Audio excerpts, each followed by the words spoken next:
Bonjour à tous, moi c'est Guillaume et tu es bien sur la chaîne Objectif Lune. On dirait que le marché veut repartir. Tout est dans le vert, ça fait du bien au moral et ça fait toujours plaisir de voir nos wallets grimper. Mais est-ce que la hausse sera durable ou c'est juste un rebond avant la tempête? On est le vendredi 12 septembre. Aujourd'hui on va se pencher sur le graphique du Solana. On enchaînera avec le Hondo et pour finir nous terminerons cette vidéo de la semaine par le TAO. Vous connaissez maintenant la musique. Avant de décortiquer nos graphiques, on se fait un tour sur le marché. Bitcoin démarre la journée à 115 375 $, en légère hausse de 1,15%. De son côté, Ethereum garde le rythme et s'échange autour des 4 550 $, soit une progression de 3%. Solana lui explose littéralement, il nous fait une progression de 7% en une seule journée, il s'installe à 238 $. Clairement, ceux qu'on a dans leur wallet doivent sourire ce matin. Le Dogecoin n'est pas en reste, il grimpe de 5% pour venir chercher les 26 centimes. Et enfin, XRP continue tranquillement son chemin avec une hausse de 2% qu'il ramène à 3,05 $. Mais avant de passer sur le graphique du Solana, on se fait un petit débrief sur le graphique du Bitcoin.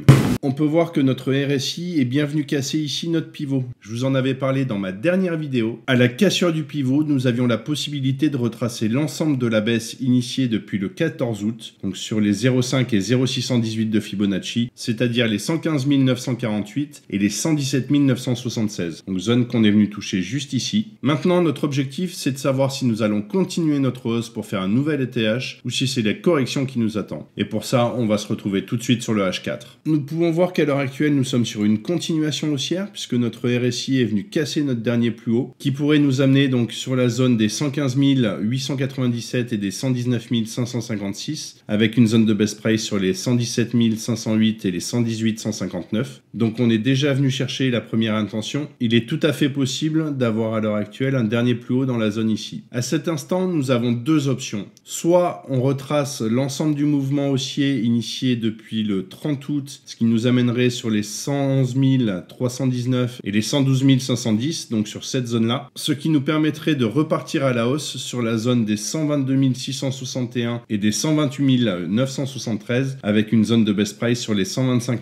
439 et les 126 563. Soit on vient casser le pivot D1, donc c'est le pivot qui est ici, et dans ce cas-là, nous irions chercher la zone des 99 321 et des 88 808, zone qui est en corrélation avec le retracement de l'ensemble du mouvement haussier initié depuis le 9 avril sur les 99 547 et les 93 664. Donc si on résume, à l'heure actuelle, il est possible qu'on ait un dernier plus haut sur la zone des 115 et des 119, avec un retracement sur les 111 et les 112, pour nous projeter derrière sur les 122 et les 128. Soit on vient casser notre pivot D1, et dans ce cas-là, on irait chercher le retracement de l'ensemble du mouvement haussier initié depuis le 7 avril sur la zone des 99 000 et des 88 000. Je t'invite à me laisser en commentaire de cette vidéo le prochain token que tu voudrais que j'analyse pour lundi. On le mettra au vote dans le canal Objectif Lune, dont je te laisse le lien en description. Et maintenant que l'on sait à peu près où l'on va sur BTC, allons voir ce que nous raconte le Solana. Nous pouvons voir que nous sommes rentrés sur nos targets long terme. Pour rappel, elles étaient situées ici sur les 218,45 et les 275,58 avec une zone de best price sur les 253 et les 243. Qu'on n'est pas loin de la zone best price. Nos targets D1, elles, sont situées entre les 236 et les 285. Donc on est rentré juste ici sur la première intention.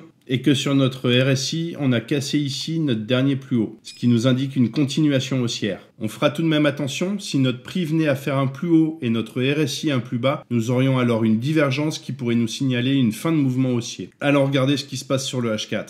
Comme pour le D1, on peut voir que notre RSI vient de casser notre pivot haussier, donc ce qui nous annonce une continuation à la hausse. Et on pourrait aller chercher ces targets-là, la zone des 253 et des 287, avec une zone de best price sur les 268 et les 274. Donc si on les matérialise, on peut voir que nous sommes toujours en corrélation avec notre zone weekly, avec notre zone D1 et avec notre zone H4. Donc potentiellement, on irait chercher la zone de corrélation qui, elle, se situerait sur les 257,73 et les 275. Donc notre zone de corrélation, concrètement, serait celle-ci. Pas grand chose de plus à dire sur le Solana, il nous fait plaisir, il fait augmenter nos wallets. D'ailleurs, si tu veux gonfler ton wallet, on a réussi à vous obtenir une offre exclusive avec notre partenaire BitGet, une prime pouvant aller jusqu'à 500 $. Je te laisse aller checker les conditions dans le groupe VIP ou sur le canal Objectif Lune dont tu as tous les liens en description. Et on enchaîne tout de suite avec les annonces macroéconomiques. Aujourd'hui à 14h30, on a le Michigan Consumer Sentiment, c'est-à-dire la confiance des ménages US. Si le chiffre sort plus haut que prévu, ça renforcera le dollar et ça mettra la pression sur Bitcoin. Par contre, s'il est plus faible, ça pourrait soutenir les marchés et conforter la hausse en cours. La semaine prochaine et plus particulièrement mercredi, tous les yeux seront rivés sur le Fed et sur Powell, avec la décision sur les taux, les projections économiques et bien sûr la conférence de presse. On restera bien évidemment prudent parce que cette période risque d'apporter pas mal de volatilité et ça agira clairement sur les marchés. Je vous détaillerai ça bien évidemment dans mes futures vidéos. Maintenant que l'on sait où l'on va avec les annonces macro, on se retrouve tout de suite sur le graphique de Hondo.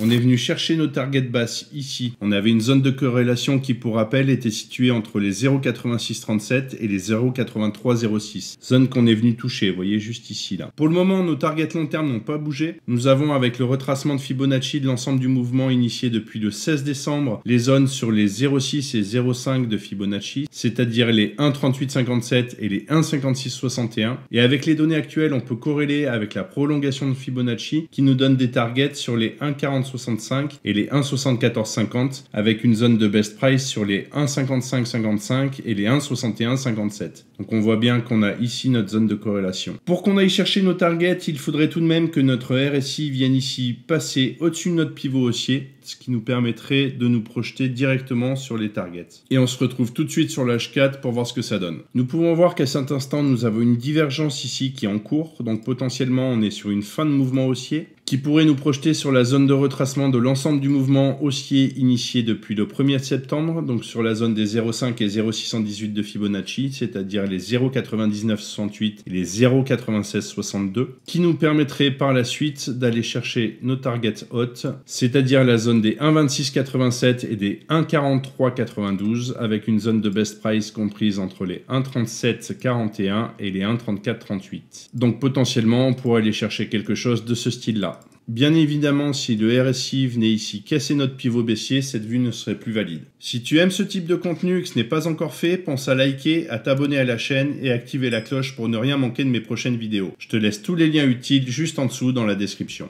Et on passe tout de suite sur le dernier graphique de cette vidéo, le token que vous avez choisi dans le canal Objectif Lune, le TAO. On peut voir sur TAO qu'on a du mal à s'extirper par le haut. Nos targets long terme pour le moment ne sont pas remis en question. Nous pouvons toujours atteindre la zone ici des 608 et des 806 avec une zone de best price sur les 695 et les 730. On a quand même du chemin à faire. Il faudrait pour cela qu'on vienne dans un premier temps casser notre droite de tendance ici, que le RSI passe au-dessus comme ça, et qui viennent casser par la même occasion notre pivot haussier. Pour le moment, nous sommes toujours coincés dans un range compris ici entre les 461 et les 301. Tant qu'on évoluera dans cette zone, il ne se passera pas grand-chose. Ce que je vous propose, c'est d'aller regarder ce qui se passe en H4. Donc ce que nous pouvons voir, c'est que nous sommes bien venus chercher nos targets ici sur le H4, sur les 302,08. Je m'attendais à ce que ça descende un peu plus, mais c'est le marché qui décide. Qu'à l'heure actuelle, nous avons une divergence ici qui s'est mise en place entre le RSI et ici le prix, ce qui pourrait nous amener sur le retracement de l'ensemble du mouvement haussier initié depuis le 1er septembre, donc sur la zone des 332,8 et des 325,5, ce qui nous servirait d'appui pour aller chercher nos targets plus hautes, c'est-à-dire la zone des 394,8 et des 433, avec une zone de best price comprise entre les 418,5 et les 411,7. Zone qui serait légèrement corrélée avec le retracement de l'ensemble du mouvement baissier initié depuis le 22 juillet, donc sur les 0,5 et 0,618 de Fibonacci, c'est-à-dire les 400,3 et les 381,5.